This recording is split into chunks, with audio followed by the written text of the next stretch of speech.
Vice President Mike Pence says he's happy to take a lie detector test, but only on the condition that no one asks how many times a day he thinks about the shirtless volleyball scene from Top Gun.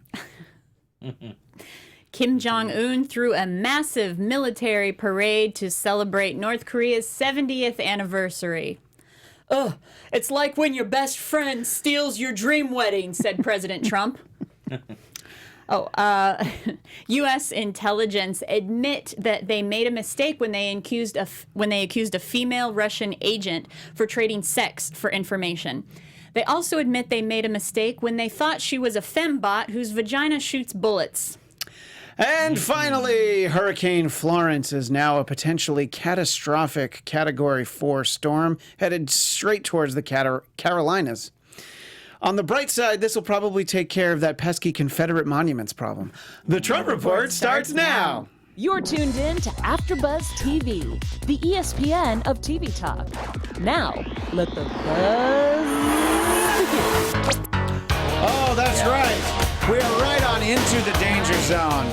And sure, the excuse is because we had a joke about Top Gun, but really, aren't we always living in the danger zone? And no, that's not a commentary about the current administration. You can take it that way if you want. But just really, day in, day out, that's how I live. Right in the danger zone. Welcome, I'm Christian Bladt. This is the Trump Report. Joined, as almost always, by Tamra Brown. Hello. And returned our world traveler, Scott Moore. Hey, guys. Man of the people. An S-man of the people, if you will. That's right. So let's see. We had you back for a week, and then you were gone. And Chelsea was back for a week, and she's still gone. But, we'll get the whole band back together pretty soon. Yeah. You were just in Cuba, right? So we'll talk a little bit more about that later. Sure. And I think we talked about where you were before. That was Alaska, right? Yes. And you've been basically texting with Sarah and Todd Palin the whole time since. Of course, yes. Yeah. Making his way through the alphabet. Countries. That's right, yes. Going through an alphabetical order. I cannot wait until you go to Zaire. Anyway, there's a lot to talk about since our last episode, starting with anonymous.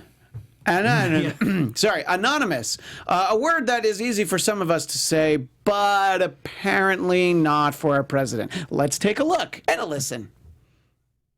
Latest act of resistance is the op-ed published in the failing New York Times by an anonymous, really an anonymous, gutless coward. You just look. All right, you can stop it right there, Juliet. Now, there's a couple of great things here. The fact is, 2 times in at trying to say anonymous, he realized, all right, this isn't happening. I'm just going to call him a gutless coward. And I think there's a lot of reasons as to why he's having trouble. There's a theory that he has dentures, and it's sort of like a weird, makes the teeth move in a weird way.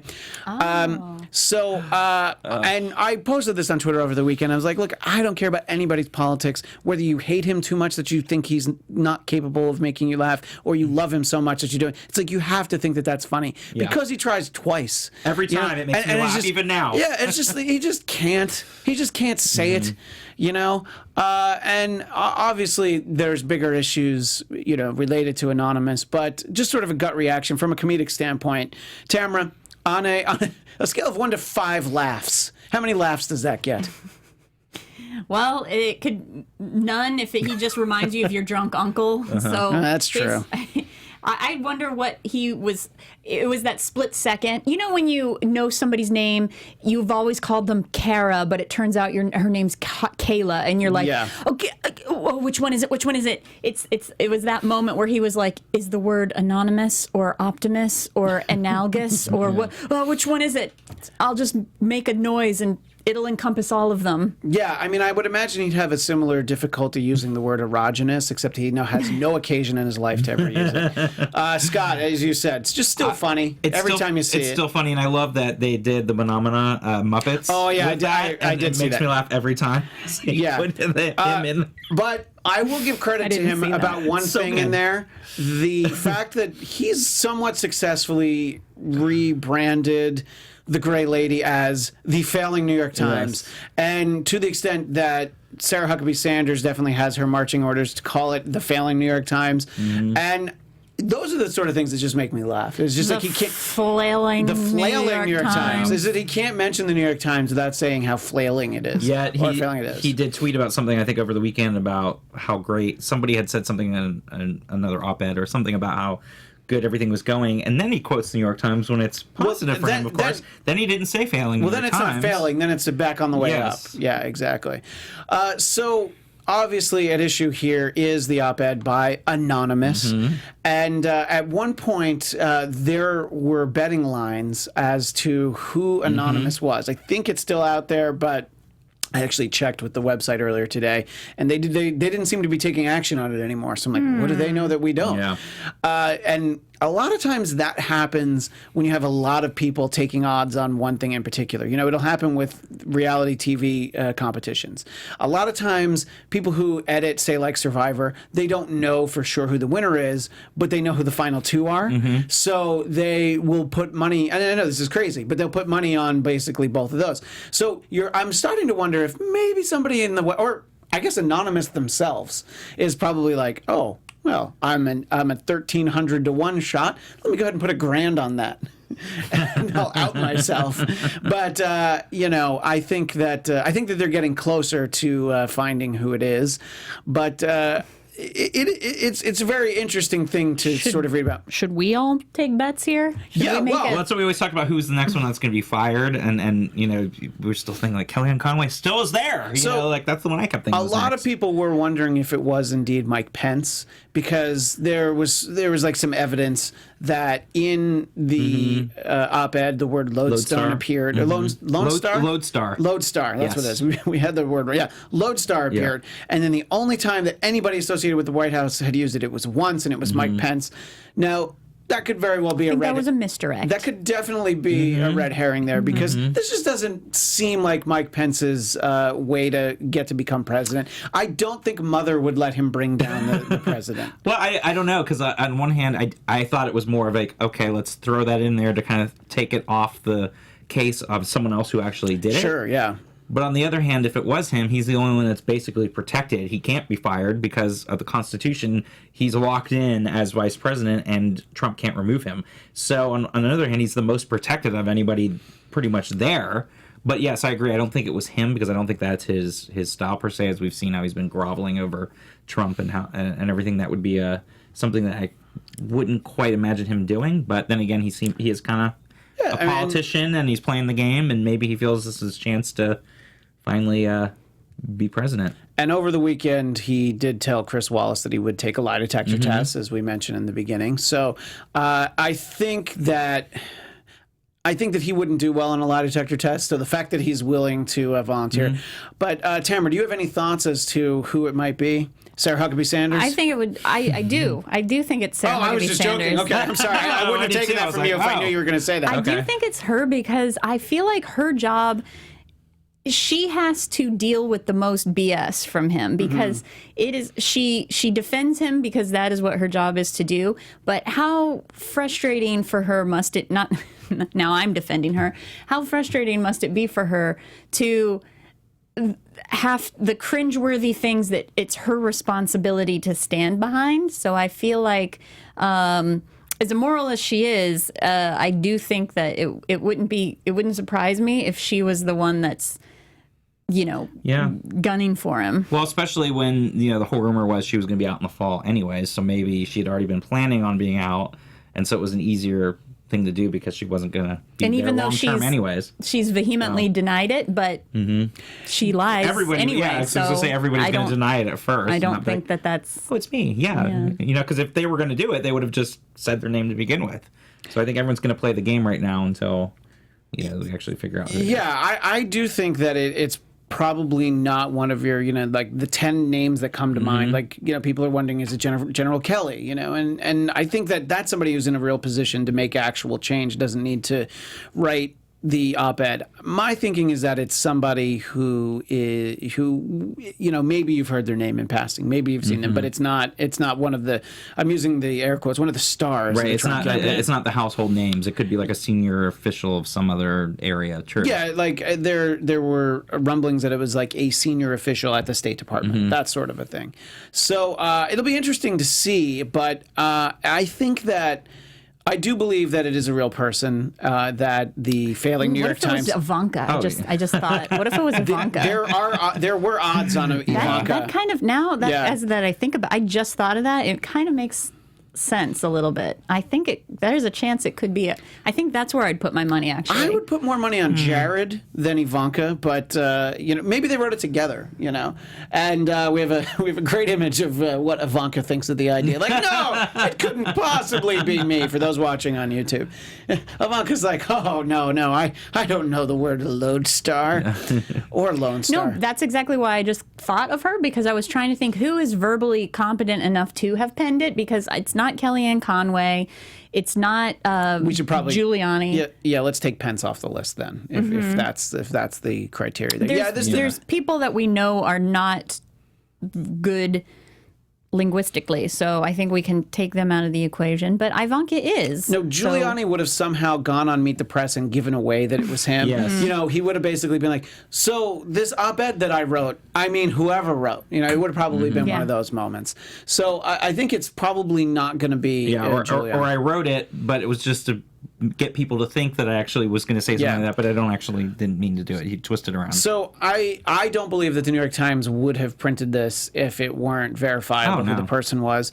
And of all people, I saw on Twitter, Bill Kristol, the Weekly Standard, very conservative, very anti-Trump, but still conservative. He mentioned that he spoke with the person, just sort of more to let conservatives know, like, yeah, I get it. Maybe you don't believe the New York Times, but I've talked to this person. So obviously when you think that there's a conspiracy, you're going to think everybody's in on it. This has definitely brought the phrase deep state to a lot of to the foreground, but I think that this is a very effective method because the person could very well have put their name to it, and maybe they'll actually out themselves at some point. Maybe they, as soon as their pension kicks in or something, maybe. Right. But what this does is it just creates havoc for the president because he can't think about anything else. Well, even though he's talked about some other things and he's made some appearances, this is still on his mind. This is still the most important thing to him in his life. His actions are just validating everything that the op-ed says. Like, what a responsible adult in his position would do is not give any credence. Like, just ignore it. Just I'm reminded for some reason of that time when Obama was still in office and Trump offered $1 million if he would show his birth certificate, or maybe it was $3 million to any charity. And he was leading up to this big announcement. Trump was going to make a big announcement about his birth certificate, and the announcement was, "I'm going to donate $3 million to whatever charity of your choice if you produce your birth certificate." And there was not a word Obama was just like shoe fly, if Trump approached it like that, we wouldn't still be talking about it. Right, it would be that with the Russia investigation, with Woodward's book, all those type of things. It's like you cannot let it go, and the more you talk about it, the more you're keeping it out there, and the more that it's being talked about in a negative way, and it just keeps the cycle going. And it's just it's like, the person that's described in the op-ed would behave the way that you are right now. Yeah, I mean, there's a lot of things swirling around him, and everybody's out to get him. I mean, basically, I don't know. I feel like this is sort of the final maybe 20 to 30 pages of a Shakespeare play. Basically, you can't trust anyone. Right. And he's had to call in favors from Melania, and I think it's like a genie in a bottle. He only gets 3, and I think she's done 2 now because she's just like, yeah, whoever this anonymous is, not me. Whoever anonymous is, seriously, not me. It should really come forward because they're doing more damage. Again, linguistically, I don't think the provocateur of Be Best wrote the op-ed. Right. It's fair, but there could definitely be people on her staff who was like, writing it for her. It's like, what do you think of this? Yeah, this is great. Exactly. Like, write it for me. This is what I want it to say. Yeah. And then they write it for her. And I think that it definitely does more damage by not putting your name on here because of the fact that, he talks a lot about a witch hunt. Mm-hmm. The collusion and the special counsel. There is definitely a witch hunt going on right here, and they just need to find out, who it is. And there are probably a lot of people whose jobs are, I don't care what else you do, you find out who this person is. It is curious. I wonder the motive of the person who wrote it, just because of, putting that information out there, but also, you knew, if all of it's true, you knew how the president would react to it. So what are you trying to, you don't want your name out there, but you also think that you can secretly still perform your duties within his administration, knowing that he was going to, only focus on this now. And I'm just curious as to what the person who wrote it, is this exactly the result that they were hoping for?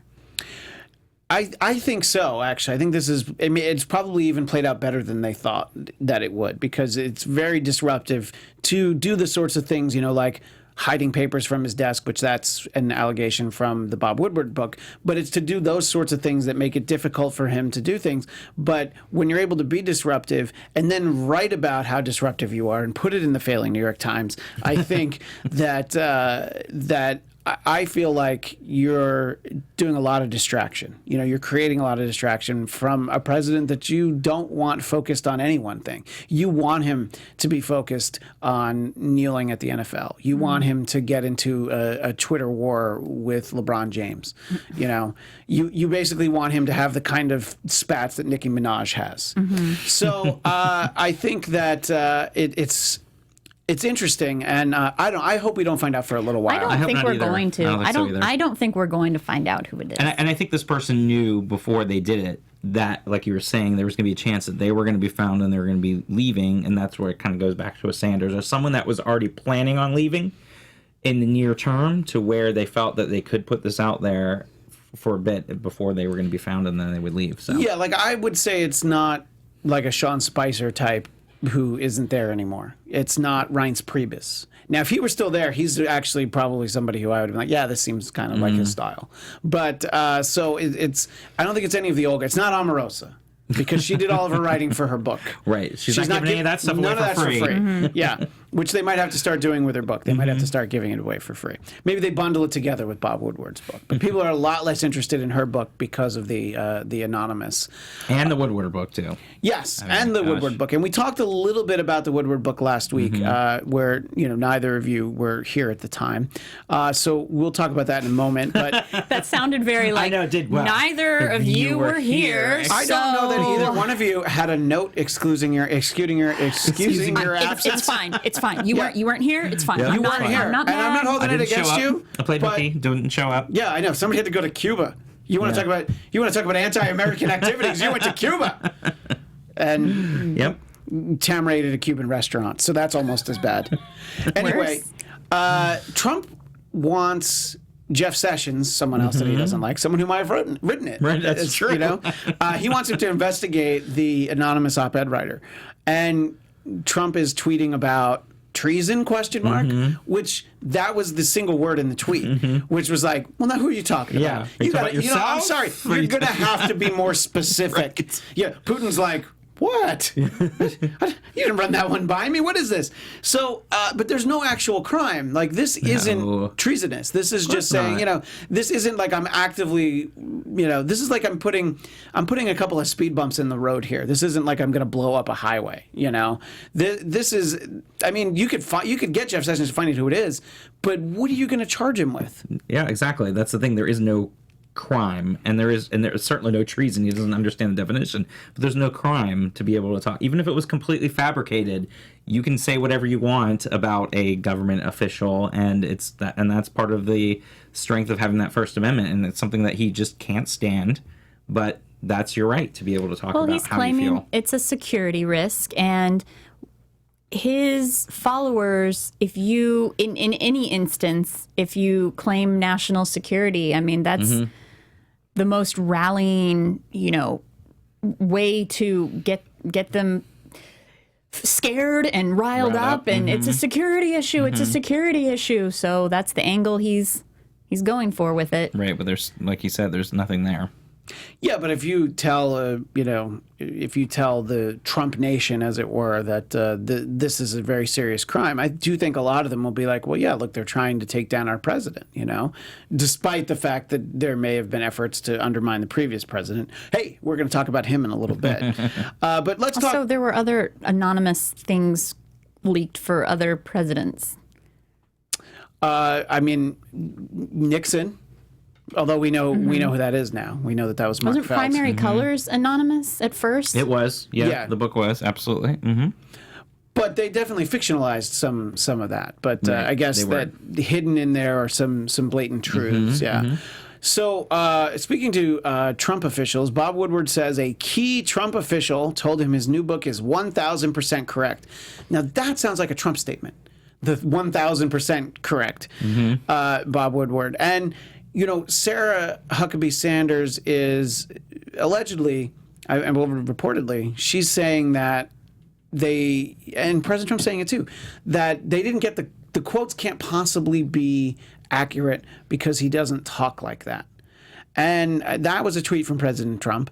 And I know that Sarah Huckabee Sanders has said that, all it takes is a $10 fact check to, see if the quotes are Are we talking accurate. about the Woodward book? The Woodward book, The quotes of Trump in the Woodward book? So they're trying to now say that quotes of Trump aren't in the Woodward book. Now, Woodward has released a phone conversation he had with him, because initially Trump was saying, like, they didn't even ask me to be in it. It's like, well, no, here's the tape of you saying, like, oh, yeah, I'll definitely talk to you. Let's just and then he never set it up. did. And then he never did. Right. So it's like, it's not that we didn't try to talk to you, just you didn't want to talk to us. Right.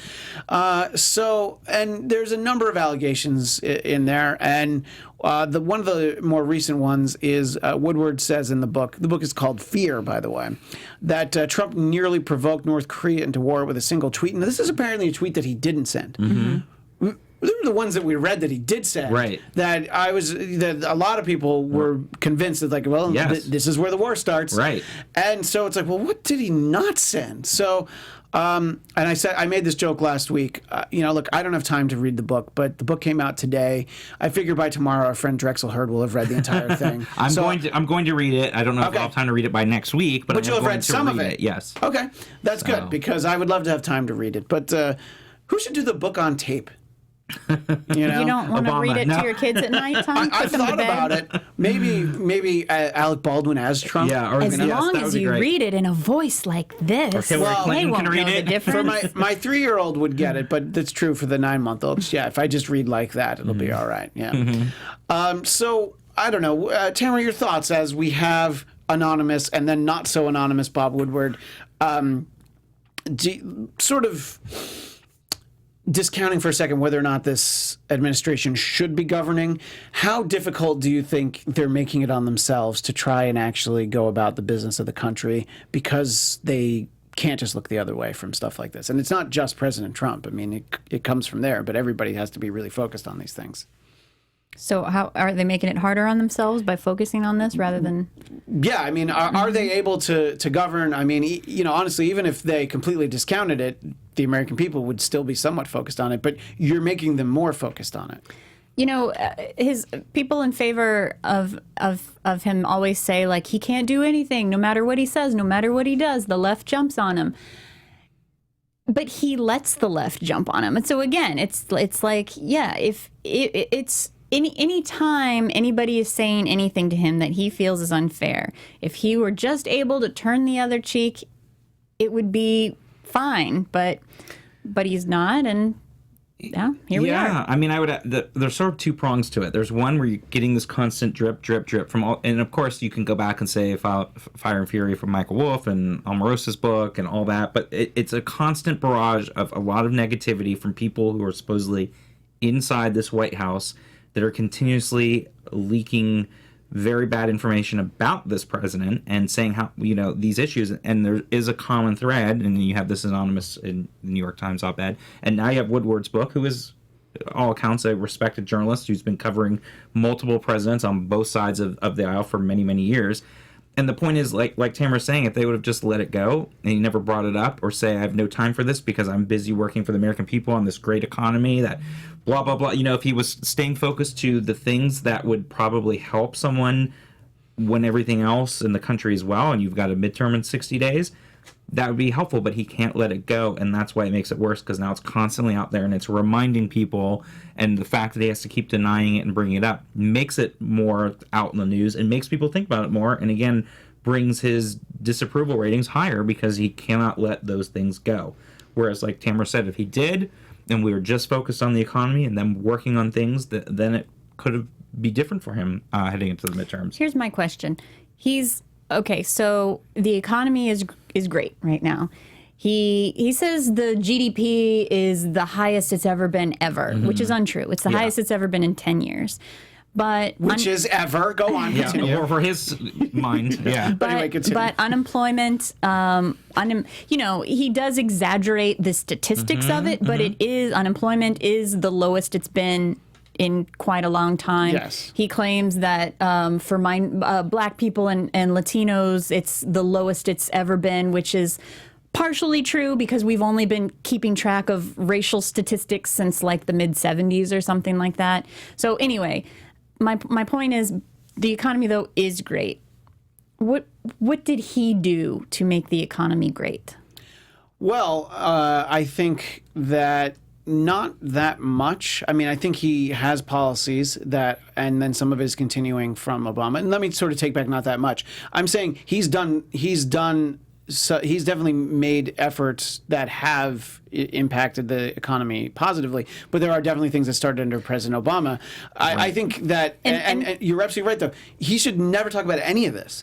If he felt like Sarah Sanders needs to go out one time and talk about the anonymous, this is what he should be talking about. It's like, hey, those of you that didn't have a job a few years ago with the failing Barack Obama and the failing New York Times, everything's going great right now. I told you I was going to make America great again. He could get liberals at least closer to not being so much against him if instead of just touting low economy, if he had the ability to explain why the economy is low right now. What did you do? Your tax plan is not the reason unemployment is at its lowest right now, right? I mean, like he gave tax breaks to corporations and the wealthy, and middle class got a little bit in their paycheck, but that's not enough. That's propelling a strong economy. What is it that he is doing? And if he could somehow, when he's at his podium bragging about his accomplishments, just lay it out for me a little bit more, because. And this question isn't just for this panel, for anybody who's going to comment on this, on YouTube, the conservative that's constantly saying Christians. And I also love our biggest fan. I don't know who you're talking about. We have a number one fan who watches every show. I don't know. Who you're talking about. So my question is for conservatives: what has he done to create a low unemployment rate? Well, and I'm also going to add, and I've said this before on this panel, but in general, is that presidents are given a lot more credit with an economy when they have nothing to do with it. And I said that with Obama too. But the point is, he also inherited a strong economy. Yes. He didn't inherit. It would be one thing if he inherited the economy that Bush had, and within months things were being turned around, and you could say, okay, yes, awesome. But the fact is, it's been handed to him, and we're at a point now. At some point, it's going to be a cycle and it's going to go down, and then what's going to happen is he going to, and he hasn't flubbed it. He hasn't flubbed it. But I know at some point, and I'm sure they'll say it, because if Democrats take control, then he's going to blame them when it invariably falls during his term. But the thing is, yes, if he could be more articulate and actually explain, it might get people to be like, okay, great. But the fact that he goes on and continues to throw these same that is the case, and that is the case for anything. Right. Like Trump. Okay, you think the Affordable Care Act is garbage. Tell how, why? Explain, tell me how you think that. Tell me, in any of your policies that I am absolutely against, try to convince me, other than just saying the Affordable Care Act is it's a disaster. It's a disaster.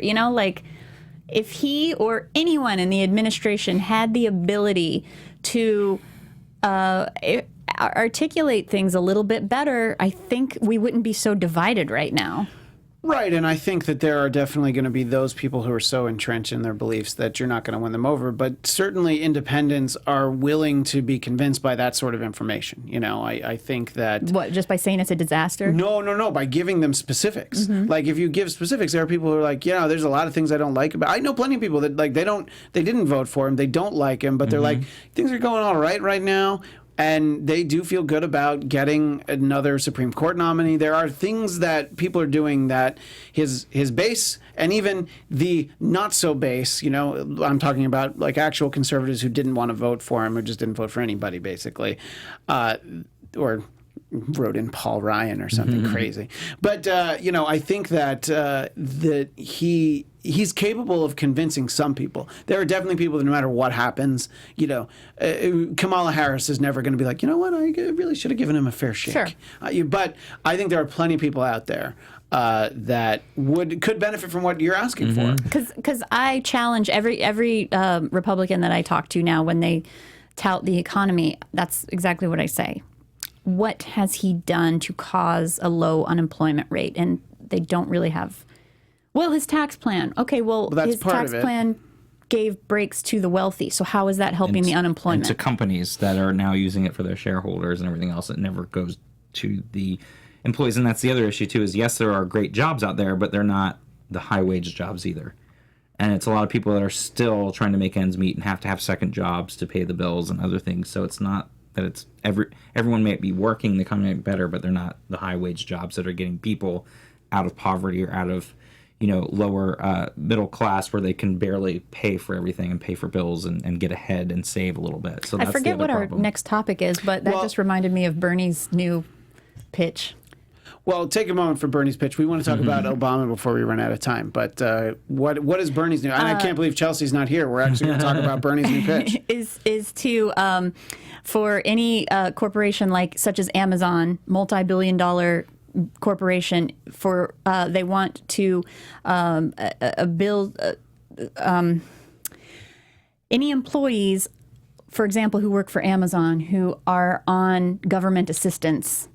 Amazon has to that will come out of Amazon's. They will have to make up for that in taxes for forcing they're not paying their employees enough to have a livable wage. Right. So for any employees that are having to have government assistance, food stamps or housing or welfare or Medicare or anything like that, the cost of that will not come out of the taxpayer's pocket. It will come out of Jeff Bezos' pocket or whatever company they work for. That they're not paying them enough to. Wouldn't Amazon then just fire those people, sort of like when when the minimum wage has to go up to $15 in your state, then you're going to have less people. There's criticisms of it. That's one of them. Another one. But then when they hire other people though, that are then they have to pay those people more because it's the same thing. Because if you're still not paying those people enough and they have to go on government assistance, then therefore it's the same situation. So there will be things rooted out for it. There's also a concern that because a family would be receiving more money for government assistance than a single individual. So wouldn't that encourage Amazon to only hire, single people and not anybody who has a family? But yet you can't ask those kind of questions either legally. So that would be difficult to do. But yeah, it's an interesting idea though. Well, and one that we can certainly revisit, and especially because Bernie's involved, Chelsea will just be like, why can't we talk about Bernie? Well, we did. You just weren't here.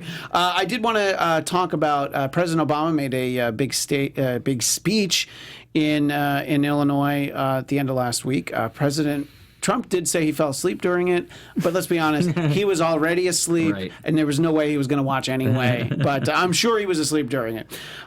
So very quickly, Scott and Tamra, sort of, and whether you saw some, just read a little bit about it. What are your thoughts, Scott? First, what did you think? Having President Obama make this kind of appearance, really speak out against the sitting president, which we have the tradition for, I don't even know how far back, that if you're the predecessor, you don't actively criticize the sitting president. Well, look, I mean, I think that has been thrown out the window because I think he had finally gotten to the point where I've had enough with Trump consistently doing that all the time, which again, a sitting president wouldn't talk badly about their predecessor, even when they were different parties and everything too. Again, it was just protocol.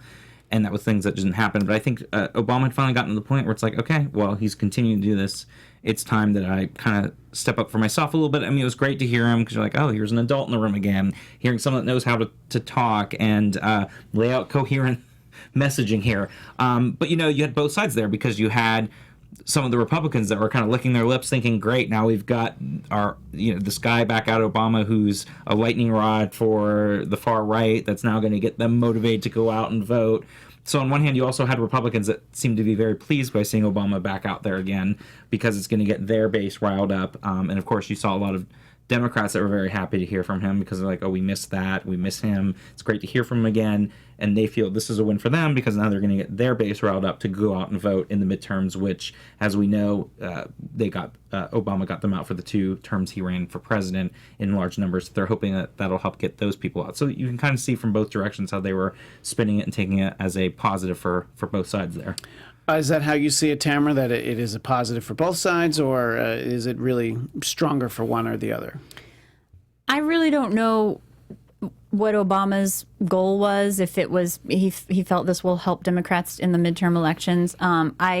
It was certainly enjoyable. I mean, it felt good to watch, and it was when he said the part about you do not defend Nazis in no uncertain terms. Do you say something like that? And that was just, we can't let time let us forget about these things that Trump has done. And so I think it was, it was enjoyable to watch, but I'm already on Obama's side. So for somebody who's not, I don't know I don't know what it's actually going to achieve. Yeah, I mean, I think he articulated things that maybe a lot of people who are in opposition to the president haven't heard said because, you have people who speak out, but they all seem to have a little bit of something to lose. And President Obama at this point, I believe there are no Fs left to give for the president. Exactly. Or for the former president. There is, of course, to what Scott said, sort of this idea that it does energize Republicans a little bit more. And there was a townhall.com article that said it may energize Republicans more than Democrats. Your point, the quote that you isolated, which is, you don't defend Nazis, the sort of counter to that right away from conservatives were, isn't it just as easy to say radical Islamic terror, a phrase that they always wanted their president, and when it was President Obama, they wanted him to say. So you have sort of like, oh, let's bring all this stuff back. So I don't know that it's done more harm than good, but I do think if he is a presence who is out there so much, and they consistently have Obama to point at, I don't know how much that helps. I think despite what Nancy Pelosi says, and she wants to be around forever to fight Trump, at the one hand, she says there needs to be younger, newer energy. I don't know where it is. You saw the people, we talked about this last week, you saw the people who were using the Kavanaugh hearings as their opportunity to, get their voices heard. People who are all running for president, none of whom were going to vote for Kavanaugh anyway, but they all felt like they were getting this opportunity. So you're starting to get that, but at the same time, you don't get as much. You don't get as much attention as when President Obama speaks. President Obama that speech was carried live on the failing CNN, the whatever happened to MSNBC, and the only trustworthy source, Fox News. All 3 of them had it. I don't think InfoWars had it, but all 3 of those all had it. And it's an entire speech by a former president. That's a pretty big deal. So even Fox News is like, this is great for ratings. Yeah. Let's get this guy on more often. Exactly. I wish Can we give Obama a show? I wish Bush would do it. I wish Bush would do the same thing. Well, I mean, he was already, President Bush, 43 we're talking about, was criticized for speaking out against President Trump as much as he did at John McCain's funeral. There are people who felt betrayed by that, people who defended George Bush, and they're just like, wait, now you're speaking out against us. We need more Republicans speaking out against Trump, so that. Yeah. I mean, there are plenty who don't like him. I mean, I mentioned Bill Kristol earlier, and he is He was considered one of the lead conservative voices, and now he's sort of marginalized in those camps because he didn't get on board the Trump train. The most surprising one, and I know we have to wrap up, the most surprising one is Ted Cruz, who all of a sudden is Donald Trump's like best friend. I think he's playing a long game here, and he's gonna pull a fast one on Trump at some point. Like, I think in Ted Cruz's mind, he's going to run for president in 2020, and he thinks he's going to beat Trump in the primaries. Ted Cruz needs all of Trump's supporters. He does for his. Yeah. That's what I'm saying. He needs those Trump supporters right now in Texas to be able to hopefully eke out a win against Beto. So he's using him like everyone does in politics now to be able to get those people that are Trump supporters like to go out. him. No, but he needs him. But he needs him right now. He needs him right now. He needs those supporters. Yeah, and then I think after he gets reelected, then he'll be like, all right, now I'm going to run against Trump. I saw him earlier this week. I think it was yesterday, speaking about how the Democrats want to turn Texas into California, and he's just like eating tofu. Yep, and that's dyed hair and. Yeah, exactly.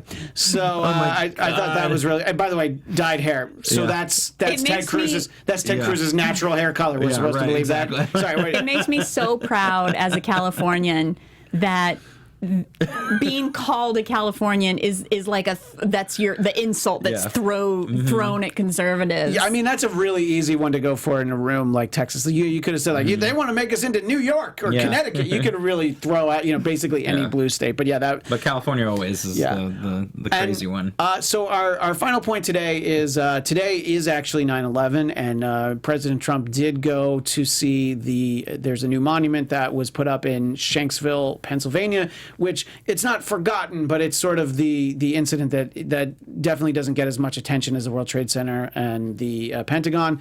And I just wanted to point out that that's the kind of thing that the president should be doing, and good to see him there. And as a New Yorker, you're able to sort of you're able to realize what that day must mean to somebody like Donald Trump.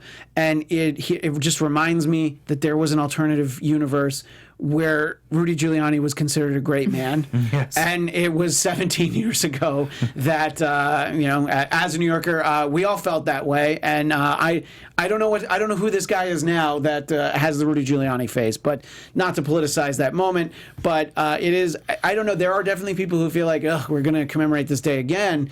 And there's the argument of, sort of like, wasn't that what the terrorists really want? They want you to be sad every day. But at the same time, I think it's important to have a day like this. Well, it's important to remember all those people. Exactly. But it's also important to remember to make sure that it doesn't happen again. So it's something if it's too easily forgotten about, which I think in a lot of ways for everyday people, because now a lot of people that were kids are now adults and working and have their own kids, now that it has kind of gotten not in everyone's forefront of their mind anymore. So it is important to remind people that and to make sure that we do what we can to not let it happen again. Yeah. So it's always we important. still have Pearl Harbor Day, so.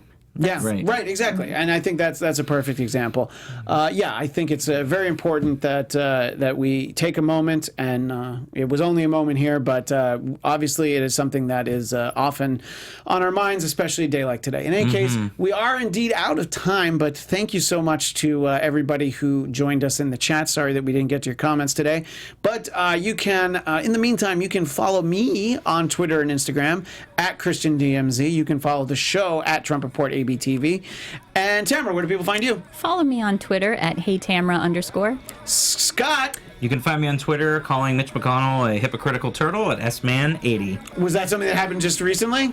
Happens almost every day. Almost every day. Good. All right, thanks so much. And I believe Chelsea will be back, and maybe Brooke will be back next week too. So we'll have the whole family back together. But thanks so much, everybody, and we'll see you next week. Bye. From executive producers Maria Menounos, Kevin Undergaro, Phil Svitek, and the entire AfterBuzz TV staff, we would like to thank you for listening to the AfterBuzz TV network. To watch or listen to other after shows and post comments or questions, be sure to visit AfterBuzzTV.com. I'm Sir Richard Wentworth, and this has been a presentation of AfterBuzz TV. Buzz you later. The views expressed herein are those of the hosts only and do not necessarily reflect the views of AfterBuzz TV or its owners or principals.